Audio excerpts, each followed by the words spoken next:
ella es candidata a diputada por Central. Por Central, La por el lista Encuentro Nacional 9. del 9 nadie se mueve. Del 9 nadie se mueve. Bueno, Katia, la primera pregunta, la primera que te dice en la radio, te voy a hacer acá. Sí. Hay gente que dice, ahí está, ya sabes, Katia, la pesada, qué densa. Aparece, le escracha a todo el mundo. ¿Qué le decís a esa gente, Katia? Y que tiene razón, ¿verdad? Yo acepto, ¿verdad? Que de poetas y de locos todos tenemos un poco, y a mí la dosis se le fue la mano a Diosito, ¿verdad? Me dio un poco una dosis de locura adicional, y que bueno, hay que estar un poco locos para asumir este compromiso, y bueno...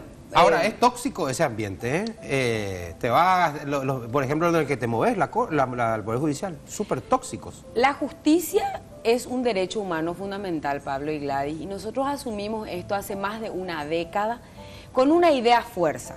Con estos niveles de corrupción y de impunidad no se puede hablar de democracia. Y hacemos un ejercicio sencillo: a menor corrupción e impunidad, mayor democracia. A mayor democracia, mayor salud, educación, infraestructura, seguridad, que son los grandes reclamos ciudadanos. Si nosotros entendemos esa ecuación, vamos a empezar a funcionar institucionalmente. Es por eso que somos tan dramáticos a veces, insistiendo y poniendo la tilde en una idea que para mi felicidad, yo me estoy sentando hoy a mirar que todo este esfuerzo, porque le llegó su tiempo a esta idea. Vimos el domingo algo muy fuerte, ¿verdad? En la homilía, resaltando un poco toda esta cuestión que hace, porque parece que no dimensionamos, parece que la corrupción es una suerte de ser mitológico, un bombero, un yateré, que no observamos cómo verdaderamente nos toca los cimientos. Sin embargo, y socava esos cimientos y finalmente nos convierte en una republiqueta bananera, que hoy hace que tengamos que transitar un camino penoso en los centros de salud, en el transporte público y en un millón de cosas que hacen a nuestro bienestar, a nuestro bien vivir. Nosotros solemos comentar con Pablo siempre, Katia, que de hecho la corrupción mata, literalmente. Sí. ¿Por qué? Porque la corrupción hace que se te caiga el techo de tu escuela, porque tu intendente fraguó la licitación y le dio a una empresa no capacitada la obra de construcción, porque no te llegó a tiempo el vaso de leche. O estos insumos medicinales que se usaron para la diálisis, que le costó la vida a 2 personas de países que no tienen certificación de la Unión Europea, violando la ley de contratación pública. ¿Por qué? Porque es del laboratorio de un amigo. Entonces, por eso hacemos este planteamiento y siempre valoramos, por lo menos nosotros desde la prensa, que haya personas que salgan a decir, por más que te tengan, como dice Pablo, no todos, pero seguramente hay quienes dicen, ay, otra vez, Katia, la mediática, no sé qué, la que hace ruido, pero la sociedad necesita ese tipo de personas. Sí, somos los disruptores, ¿verdad?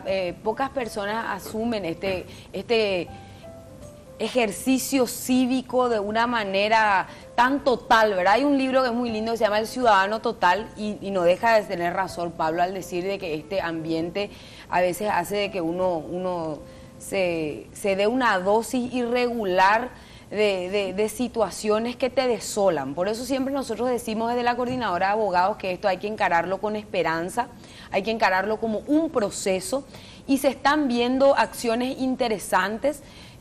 Yo siempre rescato el tema de Una No Te Calles, el tema de también desde los medios de prensa, que empezó a tener resonancia en la ciudadanía, casos de corrupción que, si bien es cierto, todavía no le tenemos a un corrupto encarcelado, pero ya le tenemos a corruptos que hoy no pueden salir a lugares públicos porque la gente ya no se les calla. Hablando un poco de eso, ¿es lo mismo que gane Colorado Añetete o el oficialismo de Horacio Cartes? ¿Es lo mismo? Da igual. Desde tu visión. Es una pregunta sumamente interesante y difícil de responder. Para mí, digamos, las listas y los equipos, entre comillas, que envuelven a los dos candidatos, no se puede construir 1 metro cuadrado de democracia. Imagínate, o sea, no hay esperanza. No, con estas personas no, y nosotros tenemos que empezar a construir. Pero Katia, un si por ejemplo la voluntad popular en el Departamento Central quiere y te alcanzan los votos para ganarte una banca, vas a tener que convivir seguramente con uno de ellos o con Efraín, no sé, francamente no sé.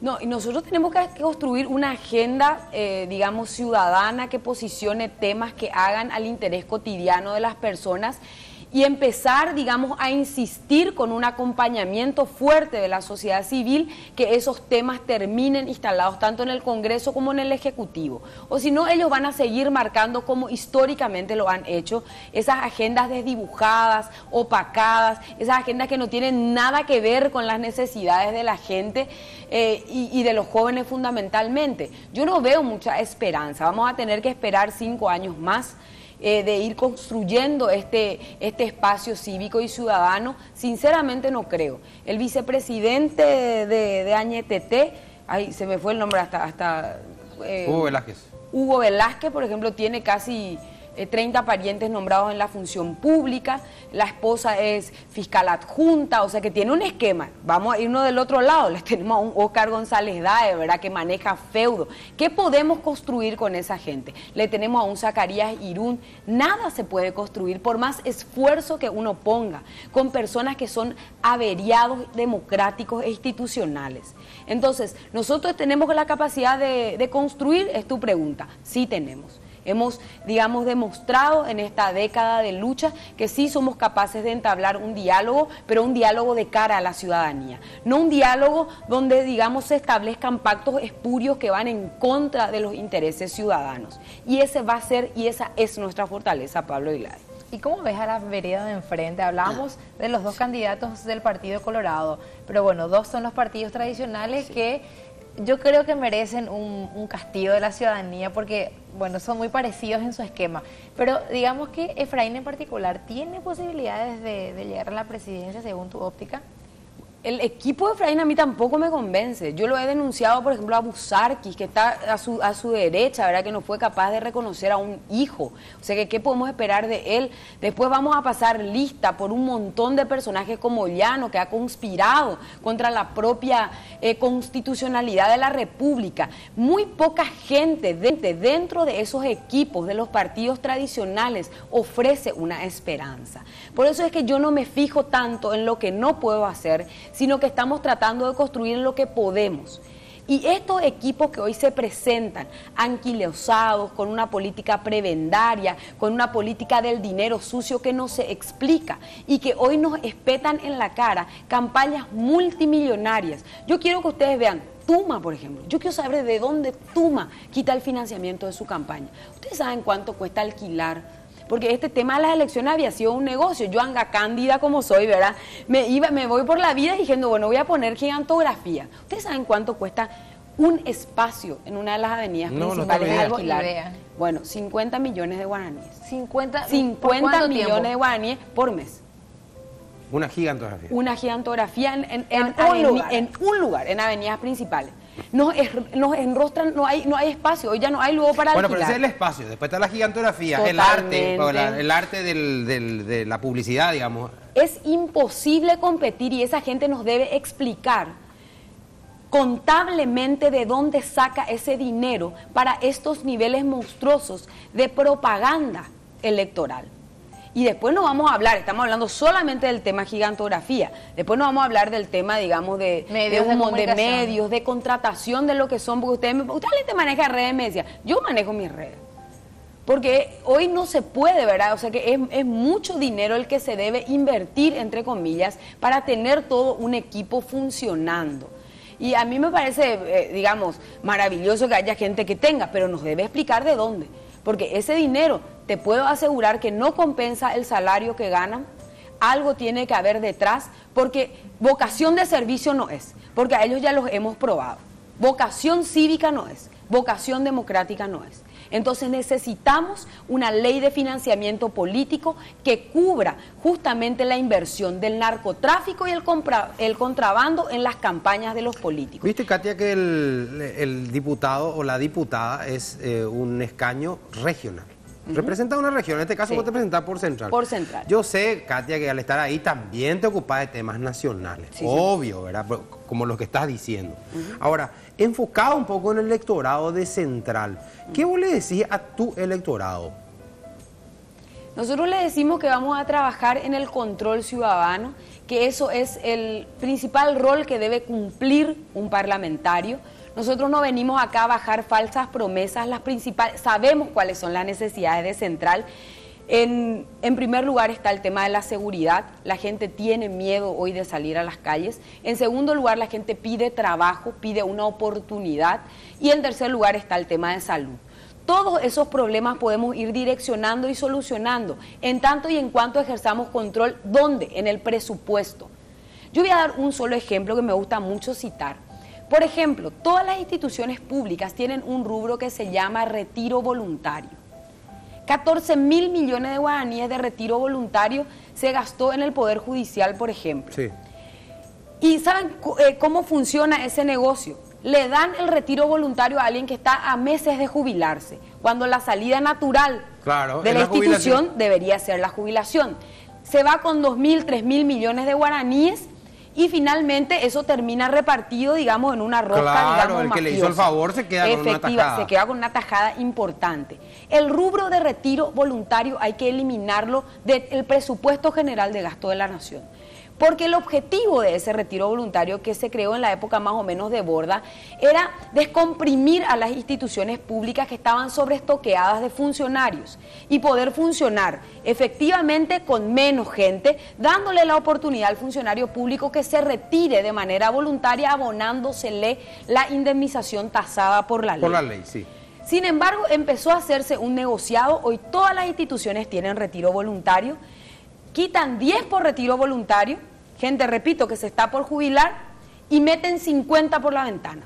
Entonces, ese es un rubro corrupto, es un rubro que, digamos, está abonando. Ahora, pero el retiro voluntario es un derecho, Katia, o sea, no se puede buscar otra salida, porque es un derecho. Es un derecho, por ejemplo. Bueno, pero la gente, por ejemplo, en el sector privado puede hacer una jubilación anticipada cumpliendo ciertos condicionantes. Sí, claro. Por ejemplo, mejorar el control, no sé. Yo digo, hablo desde la ignorancia, desde afuera, Katia. Sí, yo te entiendo, Pablo, pero el retiro voluntario no es un derecho. No es un derecho. Las salidas naturales de un trabajador dentro de una empresa son o el despido justificado, ¿verdad? Porque cometió un atropello, una inconducta. El despido injustificado. El despido injustificado, abonándole la indemnización, o la jubilación. Esas son las tres formas naturales que un trabajador sale de su lugar de trabajo. Funciona muy bien en el sector privado. En el sector público es todo un negociado. Entonces nosotros necesitamos eliminar estos rubros o reducirlos a una rendición de cuentas muy estricta, en donde el ordenador de gastos de esa institución nos explica a la ciudadanía el motivo por el cual está dando de baja a determinados funcionarios de su plantel. Porque si no es muy sencillo, ¿verdad? Y yo te estoy citando un solo rubro, un rubro que nos va a ahorrar muchísimo dinero que puede ser invertido en esas necesidades cotidianas del departamento central. Otra de los temas que hacen un poco a la cotidianeidad de Central es el desplazamiento. No tenemos políticas públicas para el transporte de pasajeros en general. Entonces hace que la gente de Central tenga que vivir literalmente en un colectivo sus horas que deberían ser de ocio. ¿Eso se soluciona con proyecto de ley o vos te estás planteando como una cuestión de la representatividad que hace gestiones ante el Poder Ejecutivo? Eso se soluciona de las dos maneras, posicionando todos los días de sesión, porque hay un momento en que digamos hay libertad que los oradores pueden anotarse para tratar un tema. Nunca vemos temas importantes en esa...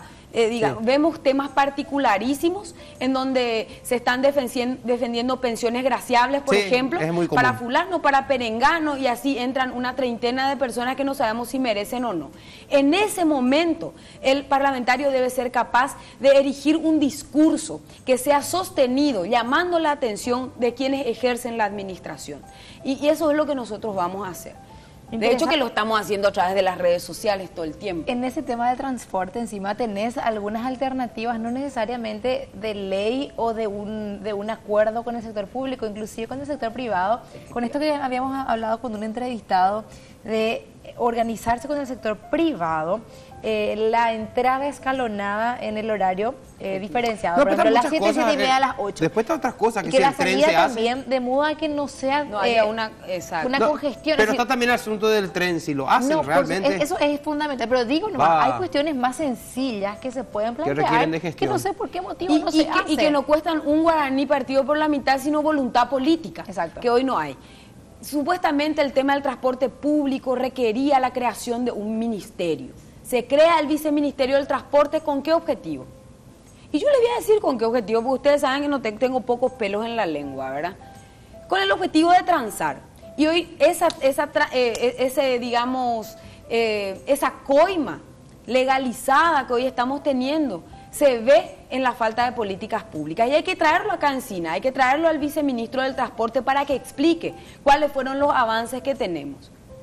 Porque finalmente el Metrobús es un proyecto del Ministerio de Obras Públicas y no precisamente del Ministerio del Transporte. ¿Y cómo estamos articulando eso? Un proyecto de otro gobierno, viene de antes. Y entonces hay que ver un montón de cosas porque nosotros no vemos avances, vemos mucho subsidio al sector del transporte público. Ese subsidio se tiene que ver reflejado en un servicio ciudadano.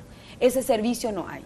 Y yo les cuento porque vivo en Central y porque hablo con la gente. La gente tiene que caminar 1 hora, no solamente perder su vida en un transporte público por la congestión vehicular, sino que no hay empresas que recorran los barrios. ¿Por qué? Porque no quieren gastar su amortiguador, porque la rueda. Entonces nosotros solo hacemos lucro, es ganar nomás la apuesta y solamente pasan por las arterias principales. Y después tenemos un montón de gente dañada secuelarmente de por vida. ¿Por qué? Porque tiene que comprar una moto para poder justamente desplazarse. O los horarios, por ejemplo. O los horarios. A la noche para mí lo peor central es eso de bajarse del micro y las cuadras en oscuridad, el peligro, el miedo ese para llegar a tu casa. Luque, la zona más insegura que hay, igual que Villa Elisa. Y hay que trabajar con los intendentes tienen que dejar de prometer tanto y hacer más, hacer proyectos menos ambiciosos. Yo recuerdo cuando estaba, digamos, en mi ciudad, capitaneando un poco estas alternativas, que me diezmaron a mí las opciones que uno ofrecía. ¿Por qué? Porque el intendente en aquella época que se presentaba decía transporte gratis para todo el mundo. Hasta hoy no hay nada, ¿verdad? Entonces, ¿cómo vos combatís una promesa electoral que te dice, vamos a tener, y hoy estoy viendo la misma cosa, mesías y salvadores que no hablan de cómo van a hacer articular esas promesas? Vemos en YouTube a un candidato que está diciendo, en mi gobierno, todos los jóvenes tendrán acceso a internet en todo el país. En mi gobierno, todos van a comer y nadie... O sea que están diciendo cosas disparatadas y no tenemos más que consumir el disparate. Tenemos que ser capaces los ciudadanos de analizar de que esas promesas mesiánicas no existen ni van a existir. Katia, finalmente, si sos parlamentaria, atendé, no en dónde te ponen, ¿en qué comisión querés trabajar? ¿Querés? Bueno, yo quiero trabajar en la Comisión de Juventud porque creo que el bono demográfico es una oportunidad inmejorable. Tengo proyectos de ley ya realizados hace muchísimo tiempo, como aquel que establece la obligatoriedad del Ministerio de Educación y Culto de diseñar las carreras técnicas y universitarias, y repito, técnicas y universitarias que necesita el Paraguay para desarrollarse. Menos abogados, más oportunidades para otras carreras que hoy están, y vamos a ponerle los nombres que quieran porque la gente quiere ser ingeniero, licenciado, y vamos a poner esos nombres, pero vamos a potenciar las carreras técnicas. Quiero trabajar en la Comisión de Asuntos Constitucionales porque mi formación es en Derecho Constitucional. Entonces, si es que algo voy a elegir, he escrito 4 libros de Derecho Constitucional. Entonces nosotros estamos formadas en ese ámbito y me parece que yo puedo llegar a aportar. Quiero trabajar en la Comisión de Legislación, que es una diferente de la Comisión de Asuntos Constitucionales, porque también, digamos, toda la vida he hecho esto y me apasiona el derecho. Si me van a dar un poquitito más de opciones, me gustaría trabajar en la Comisión de Reforma Agraria, porque soy profesora de Derecho Agrario hace 15 años. Y me encanta lo que es el derecho. ¿Y Hacienda y Presupuesto? Sí. Y Hacienda y Presupuesto, realmente ahí voy a tener que aprender mucho y quiero estar, digamos, controlando el presupuesto, pero a lo mejor no me da tanto, digamos, la capacidad para entender esa parte, ¿verdad? Katia, muchas gracias por haber venido. No, por favor, a ustedes por haberme invitado y bueno, a la gente que nos está escuchando, como se dice, ¿verdad? No les voy a hacer pasar vergüenza, así es que apóyennos. Nosotros no tenemos los recursos que tienen los partidos tradicionales. Nuestra campaña es de boca en boca, de corazón en corazón, y esperamos que la gente entienda eso y que premie un poco tantos años de lucha gremial y social.